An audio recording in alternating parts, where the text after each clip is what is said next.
അപ്പൊ Prince and ഫാമിലിയുടെ വിശേഷം എന്ന് പറഞ്ഞ സിനിമ നിങ്ങൾ എല്ലാവരും കണ്ടതാണ്. കണ്ട സിനിമയെ കുറിച്ചിട്ടാണ് നമ്മൾ സംസാരിക്കുന്നത്. സാധാരണ രീതിയിൽ സിനിമയ്ക്ക് മുമ്പല്ല ഇന്റർവ്യൂസ് വരുന്നത്. അതെ, ഇതൊന്ന് മാറ്റി പിടിക്കാൻ കാരണം എന്തുവാ? മാറ്റി പിടിക്കാനുള്ള കാരണം നിങ്ങളൊക്കെ ആയതുകൊണ്ട് എന്ന് വെച്ചാല് ഈ സിനിമയുടെ മെയിൻ ഒരു വിഷയം എന്ന് പറഞ്ഞാൽ സോഷ്യൽ മീഡിയ തന്നെയാണ്. അതെ.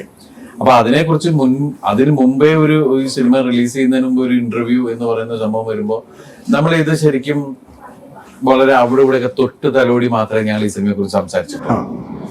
സോഷ്യൽ മീഡിയയുടെ ഏതെങ്കിലും ഒരു എലിമെന്റ് വന്നു കഴിഞ്ഞാൽ ഇത് പിന്നെ എഴുതാപ്പുറങ്ങൾ വായിച്ച് അങ്ങനെ വേറെ തരത്തിലാക്കി കളയും മൊത്തത്തിൽ. ഇതിപ്പോ നമ്മൾ എല്ലാവരും ഒരുമിച്ചാണ് സിനിമ കണ്ടത് അല്ലേ? ആ കണ്ട സിനിമയെ കുറിച്ച് സംസാരിക്കാനാണ്.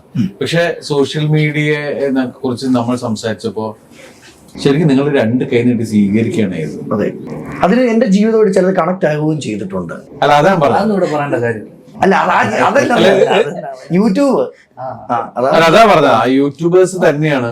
ഇപ്പൊ നേരത്തെ പറഞ്ഞു മോശം കുറച്ച് ആൾക്കാർ പറഞ്ഞു എന്ന് പറഞ്ഞപ്പോ ആ മോശം പറഞ്ഞ ആൾക്കാർ ഓടിച്ചിട്ട് അടിച്ചത് യൂട്യൂബേഴ്സും ഈ സിനിമ കണ്ട പ്രേക്ഷകരുമാണ്. നമ്മൾ ആരും ഒന്നും പറഞ്ഞിട്ടില്ല, ഇതിലൊന്നും പറയാനും വന്നിട്ടില്ല.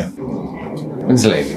അപ്പൊ അത് കണ്ട സിനിമയെ കുറിച്ച് സംസാരിക്കാനാണ് നമ്മളിപ്പോ ഇവിടെ വന്നിരിക്കുന്നത്. നമുക്ക് ശരിക്കും പറഞ്ഞു ഇന്നിപ്പോ സിനിമ ഇറങ്ങി കഴിഞ്ഞ് 3-4 ദിവസമായി. 4-5 ദിവസം കഴിഞ്ഞിട്ടാണ് നമ്മൾ ഇതിനെ കുറിച്ച് സംസാരിക്കുന്നത്. ഈ സിനിമയ്ക്ക് അത്രയേറെ പബ്ലിസിറ്റി തന്നത് പ്രിയപ്പെട്ട പ്രേക്ഷകരാണ്. മൗത്ത് പബ്ലിസിറ്റിയാണ് ഈ സിനിമയുടെ ഏറ്റവും വലിയ പബ്ലിസിറ്റിയും വിജയവും.